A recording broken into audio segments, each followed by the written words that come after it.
അച്ഛാ, അച്ഛനും ഞാനും ഒക്കെ ഈ ആനപ്പാപ്പാമാരുടെ ഒരു കുടുംബമാണ്. അതായത് ആനയെ കൂലിക്ക് മേയ്ക്കുന്ന അവരുടെ ഒരു കുടുംബമാണ്. എൻ്റെ അച്ഛൻ വരെ ആനകളെ മേയിച്ചിരുന്ന ആനപ്പാപ്പന്മാരുടെ കുടുംബമായിരുന്നു, ഇല്ലേ? അതിൽ ഏറ്റവും അവസാനത്തെ തലമുറ അച്ഛൻ്റെ അച്ഛൻ കുഞ്ഞമ്പിള്ള നായരായിരുന്നു. അപ്പൂപ്പൻ അച്ഛൻ്റെ അച്ഛൻ കേശവപിള്ള ആനക്കാരനായിരുന്നു. അങ്ങേരെ ഓണമുള്ള ആനയാണെന്നും പറഞ്ഞൊരു ആനയെ കൊണ്ടുനടന്നു. ഇത് ഒരു മോഴയാനയായിരുന്നു എന്ന് പറഞ്ഞാൽ കൊമ്പില്ലാത്ത ആണാന. അതായിരുന്നു വേലങ്കട് കേശവൻ നായർ. ഇവിടെ കേശവൻ നായർ അച്ഛൻ്റെ പേര് ഗോവിന്ദൻ നായർ. ആ ഗോവിന്ദൻ്റെ പേര് എൻ്റെ മോനിട്ട അച്ഛൻ. അതെ, ഗോവിന്ദൻ. ഈ കേശവൻ നായർ പിന്നെ വേറെ ഒരു ആനക്കാരനോടുണ്ട്, 2 ആനക്കാരുണ്ട്. ആ വേറെ ഒരു ആനക്കാരൻ എന്ന് പറയുന്നത് മുരിക്കുവല്ലയാണ്. മുരിക്കുവല്ല മരിച്ചുപോയ നീലാണ്ടപ്പിള്ളയുടെയൊക്കെ വല്യമ്മാവൻ ആയിട്ട് വരുന്ന ആളാണ്. ആന ഈ അയാൾക്ക് ചട്ടമാണ്, പക്ഷേ അപ്പൂപ്പനെ ആനയ്ക്ക് കണ്ടുകൂടാ. ഒരു ദിവസം ആറ്റിൽ കുളിപ്പിച്ച് ഇവിടെ ചേന്നാത്ത ആ കടവിൻ്റെ പേരെന്തെന്ന് കടവ് കുളിപ്പിച്ച് കരയ്ക്കോട്ട് കയറി പുരയിടത്തിലോട്ട് ചെല്ലുകയും അപ്പൂപ്പനെ ആന ഇടിച്ചു. അപ്പൂപ്പൻ്റെ കയ്യിൽ ഈ വലിയ പിച്ചാത്തി, ആനയ്ക്ക് ഓല വെട്ടാനുള്ള പിച്ചാത്തിയുണ്ട്. അപ്പൂപ്പൻ ഈ പിച്ചാത്തി ഇങ്ങനെ പൊക്കി പിടിച്ചു. അപ്പോൾ ആനയുടെ പീളിക്ക് ഈ പിച്ചാത്തി തറച്ച് കയറും. അപ്പോൾ ആന അങ്ങ് മാറും. ഉടനെ അപ്പൂപ്പൻ ഈ പയറ്റും തറയെ കൂടെ ഉരുളും. ഉടനെ ആന പുറകെ ചെല്ലും, വീണ്ടും കുത്തും. ഇപ്പോൾ കുത്താനിതിന് കൊമ്പില്ലാത്തത് കൊണ്ട് ഇടിയാ. പക്ഷേ ഇടിക്കെന്ന് പറഞ്ഞാൽ ഈ പീളയ്ക്ക് ഈ പിച്ചാത്തി കയറ്റും. അങ്ങനെ ഉരുണ്ടുരുണ്ട് ഈ ആനയുടെ ഈ പീളയ്ക്ക് ഈ രക്തം അപ്പൂപ്പൻ്റെ ശരീരത്ത് മുഴുവൻ വീണു. അകലെ നിന്നവരെല്ലാം പറഞ്ഞു കേശവപിള്ളയെ ആന കുത്തിക്കൊന്നു, റെഡിയാക്കി, ചോര വയ്ക്കാത്ത മുങ്ങിക്കിടക്കുക എന്നൊക്കെ പറഞ്ഞു. ഒടുവിൽ അപ്പൂപ്പൻ ഇങ്ങനെ ഉരുണ്ടുരുണ്ട് പോയപ്പോൾ ഒരു മരത്തിൻ്റെ കീഴിൽ കൂടെ ഉരുണ്ടു. ഉടനെ ഈ മണ്ടയ്ക്ക് ഇരുന്ന മനുഷ്യനെ ഈ അതിൻ്റെ കമ്പെ തട്ടി തറയെ വീണു. അപ്പോൾ ആന തിരിഞ്ഞു നോക്കി പരുവത്തിൽ ആനയുടെ മണ്ടയ്ക്ക് ഒരാളിരിപ്പുണ്ട്. ആനയുടെ മണ്ടയ്ക്ക്, ആനയുടെ മുകളിൽ അയാൾ ഉരുണ്ട് തറയെ വീണ. ഈ കമ്പ് ആനയുടെ പുറത്തോട് ഒരഞ്ഞു പോയപ്പോൾ അയാൾ ഉരുണ്ട് തറയെ വീണു. അയാളെ തിരിഞ്ഞു നോക്കി ആന. ആ പരുവത്തിന് അപ്പൂപ്പൻ എഴുന്നേറ്റ് ഓടി ഇഞ്ഞ് പോന്നു. ആറ്റിലിറങ്ങി താഴെ കടവിലിറങ്ങി കുളിച്ചിട്ട് ഇനി വീട്ടിൽ വന്ന് ഇനിയും എൻ്റെ മക്കളോ അനിയനോ ചേട്ടനോ ഇല്ലാതെ ആനയും കൊണ്ട് കുഴപ്പമുള്ള ആനയും കൊണ്ട് പോകാൻ പാടില്ല എന്ന് തീരുമാനിച്ച് പോരുകയായിരുന്നു. മക്കളാ മുകളിലിരിക്കുന്നത് മോനാണെങ്കിൽ ഈ അച്ഛനെ കുത്തുന്ന് പറഞ്ഞ് കണ്ടുകൊണ്ടിരിക്കും, അടിക്കില്ലേ. രക്ഷിക്കാൻ വേണ്ടി ശ്രമിക്കും. അത്ര വികാരമില്ലാത്തതുകൊണ്ട് അത്രയും ഇതായി ചെയ്യത്തില്ല. പേടിച്ചിരിക്കുക, അയാൾ പേടിച്ചിരിക്കുക. അതായത് അച്ഛൻ അതാണെങ്കിൽ പേടിയെങ്കിലാവും. അച്ഛനാ കിടന്ന് കുത്തുകൊള്ളുന്നതെങ്കിൽ മോന് പേടി വരില്ല.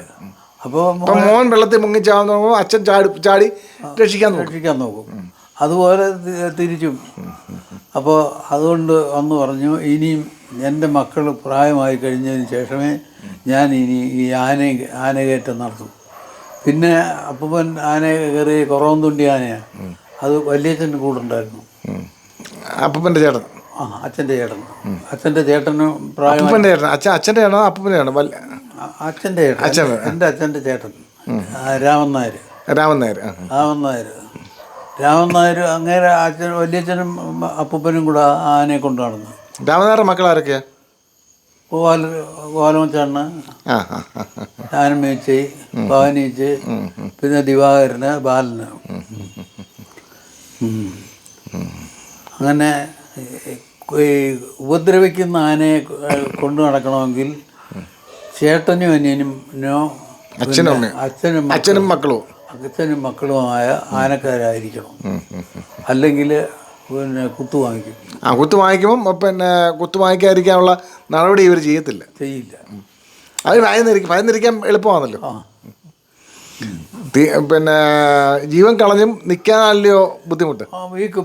അടിക്കുമോ ആനയെ അടിക്കാതിരിക്കാൻ പറ്റത്തില്ലല്ലേ? അടിക്കാതിരിക്കാൻ ഒക്കില്ല. ആനയെ പ്രീണിപ്പിച്ച് പിന്നെ നടത്താൻ പറ്റുന്ന ജന്തുവല്ല. അടിയാ.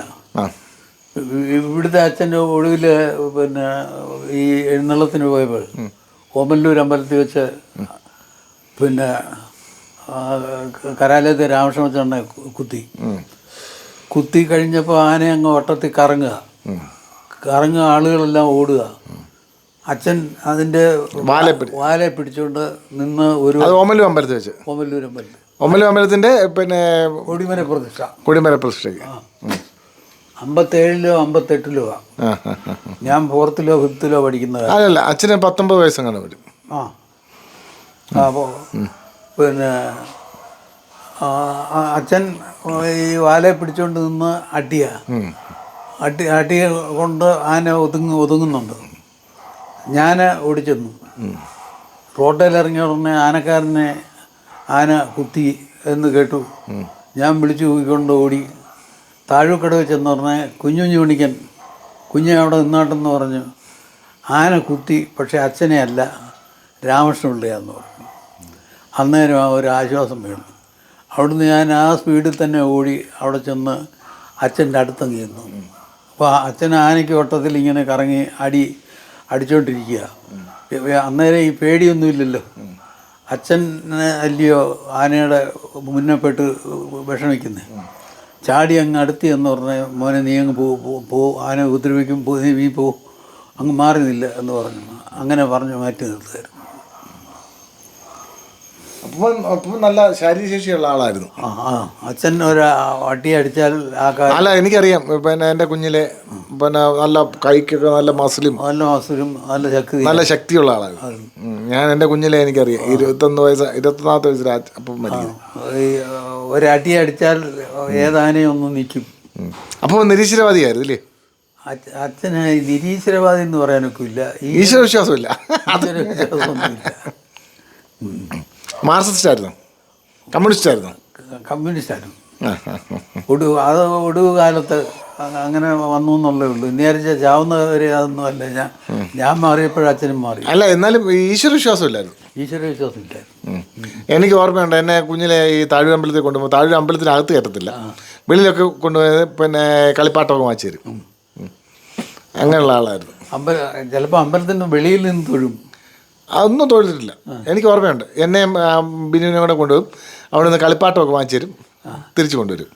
അമ്പലത്തിന് വെളിയിൽ നിന്ന് തൊഴത്തില്ല, ചെയ്യത്തില്ല. അല്ല, അച്ഛൻ്റെ പോക്കിൻ്റെ ലക്ഷ്യം എന്ന് പറഞ്ഞാൽ നിങ്ങൾക്ക് ഈ കളിപ്പാട്ടം വാങ്ങിച്ചു തരിക എന്നുള്ളതാണ്. അതെ. പിന്നെ കളിപ്പാട്ടം, പിന്നെ അച്ഛന് അപ്പൂപ്പന് വിശ്വാസമുള്ളത് ഈ